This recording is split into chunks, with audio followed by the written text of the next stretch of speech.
একটা দোষ আছে, কথা খুব গোপন থাকে, কম, তাই না মা? কারণ হৃদয়টা তো মাতৃ হৃদয়, মনটা খুব নরম, তো ভালোবেসে দুটা কথা বলেছে, পেটের কথা ঘর ঘর করে সব বলে দেবে। কারণ মাতৃ হৃদয়, এই হৃদয়ে শুধু ভালোবাসা, মমতা, তাই গোপন কথাটা খুব গোপন কম রাখতে পারে। এই গোপন কথাটা বলে দিয়ে পরে নিজেকেই বিপদে পড়তে হয়। তাই কথাই আছে, আপন গোপন কথা বলিও না যথা তথা, আপন গোপন কথা রাখিও গোপনে গোপনে, এমনও গোপনে রাখিবে অন্য কেহ যেন না জানে। কারণ আমরা মানুষ, গোপন কথা আমার কাছে বলেছ তো, কালকে তোমার সঙ্গে আমার একটু ঝগড়া হোক, আগে গোপন কথাটা দিয়ে তোমাকে ঘায়েল করব। কিন্তু একজনের কাছে বলো, সে আমার অনাদিরাদি প্রভু শ্রীরাম, যার কাছে সকল গোপন কথা বলে দাও, সকল দুঃখের কথা বলো, ওই প্রভু শ্রীরাম দুঃখ হরণকারী, বিঘ্ন বিনাশকারী, সে তোমার সকল দুঃখ দূর করবে। যদি সে দুঃখ দূর না করে, তবে তার দয়াময় নাম বিফল হবে।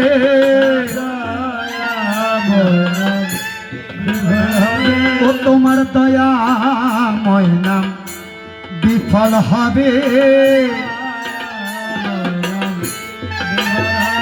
ভবে দয়াল বলে আর কে ডাকিবে, তোমায় দয়াল বলে আর কে ডাকিবে, দয়াময় নাম বিফল হবে।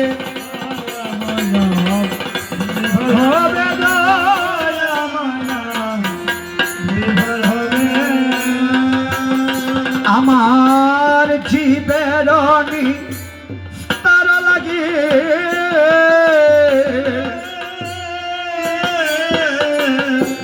নন্দ সুত হরি,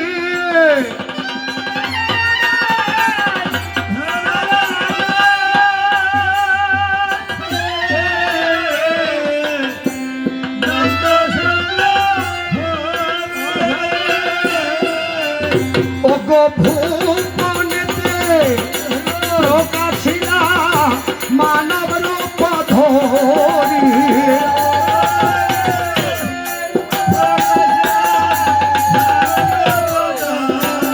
তোমার দয়াময় নাম বিফল হবে, দয়াময় নাম বিফল হবে।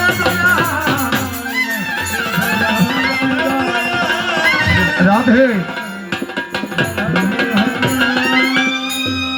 আজ শীতে রেখে রেখে বলছে, সখী তোরাই এত করে বলেছিস, তবে একটা দিনের কথা মনে পড়েছে। দেখো মা, গোপন কথা বলে কেমন করে দুর্ভোগ টেনে আনে। ও সখী, সখী রে, একটা দিনের কথা আমার মনে পড়েছে। কোন দিনের কথা জানিস? যেদিনে কিনা দশানন লঙ্কাপতি রাজা রাবণ আমাকে সাধু বেশে করেছিল হরণ। ও সখী, সেদিন আমি কি করেছি জানিস?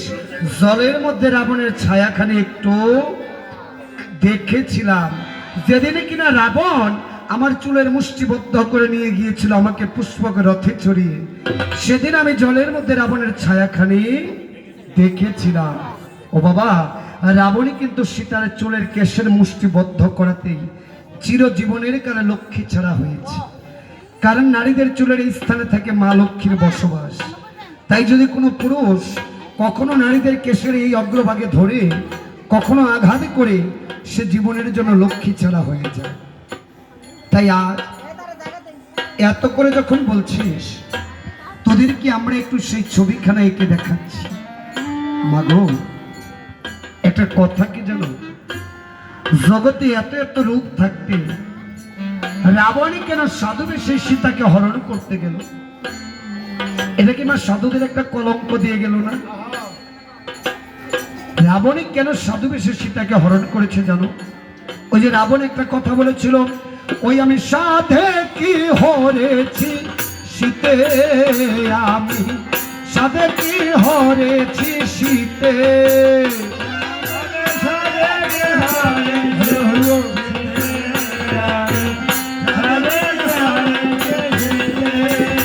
আমি সাধে কি হরেছি শীতে, আমি সাধে কি হরেছি শীতে,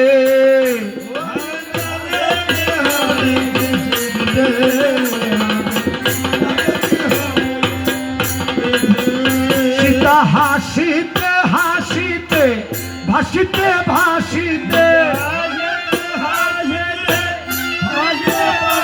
সীতা হাসিতে হাসিতে ভাসিতে ভাসিতে, এসেছে আমায় উদ্ধারিতে, আমি সাধে কি হরেছি শীতে,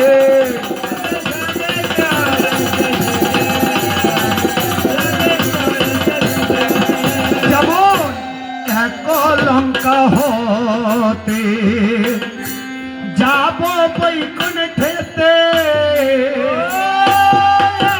লঙ্কা হতে যাব বৈকুণ্ঠেতে, মাগো লক্ষ্মী নারায়ণ যুগল হেরব হরষিতে,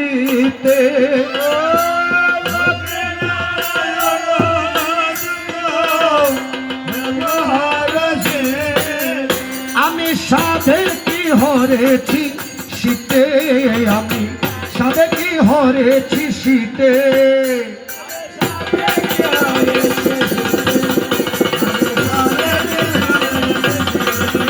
যেমন ভগীরথের গঙ্গা এনেছে মোহিতে,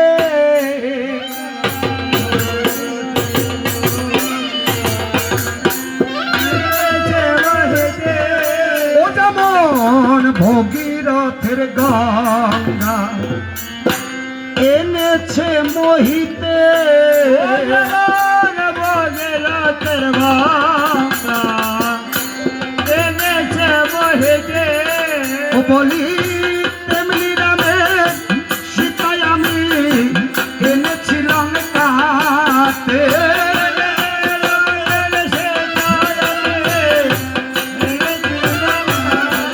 বলি তেমনি রামের সীতায় আমি এনেছি লঙ্কাতে,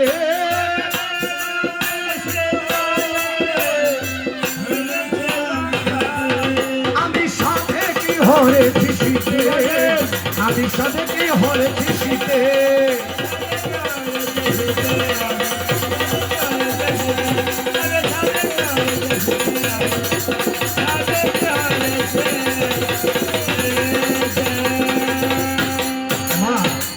সীতাকে রাবণ এমনি এমনি হরণ করেনি। কেন হরণ করেছে জানো? কারণ রাবণ জানতো যদি সীতা নামের তরুণী ঘাটে এনে না বাঁধে রাবণের কোনোদিন মুক্তি মিলবে না। কারণ ওই রাবণ ছিল বৈকুণ্ঠের দ্বার রক্ষক, যার নামখানা ছিল জয়, আর রাবণের ভাই কুম্ভকর্ণের নাম ছিল বিজয়। কেন? তারা মর্তধামে রাক্ষস করে এসেছে। একদিনে যখন তারা বৈকুণ্ঠের দ্বার রক্ষা করছে, ব্রহ্মার 4 জন পুত্র রয়েছে, সনক, সনন্দ, সনাতন, সনদ কুমার। ব্রহ্মার চতুষ্পুত্র গিয়েছে করিতে দর্শন বৈকুণ্ঠপতি নারায়ণ, ছোট্ট শিশু। ওই চতুষ্পুত্র কিন্তু ছোট্ট উলঙ্গ শিশু, যারা কিনা ভাগবতের মূল প্রধান। কারণ সনক যদি, যিনি ভাগবত পাঠ করে ওনার ভিতরে প্রবেশ করে সনক তার পাঠখানা করে, আর সনন্দ প্রতিটা ভক্তের হৃদয়ে বসে বসে সেই মধুময় পাঠখানা শ্রবণ করে। সনাতন, সনাতনে কি কর্ম করে জানো মা? চতুর্দিকে ঘুরে ঘুরে শুধু ভক্তদেরকে পাহারা দিয়ে রাখে। আর সনদ কুমার প্রতিটা ভক্তের গৃহ মধ্যে থাকে। কেন? যেই ভক্ত গৃহ থেকে বের হওয়ার সময় এক মনে ভগবানকে ডেকে বলে, ভগবান আমি তোমার নাম শ্রবণ করতে যাচ্ছি, তোমার সংসার তুমি কেমন করে রক্ষা করবে সেটা তোমার দায়িত্ব। যদি এই মনোবাসনা করে গৃহটা বন্ধ করে রেখে আসে, ওই সনাত কুমার ওই গৃহ মধ্যে বসে বসে গৃহ পাহারা দিতে হয়। কারণ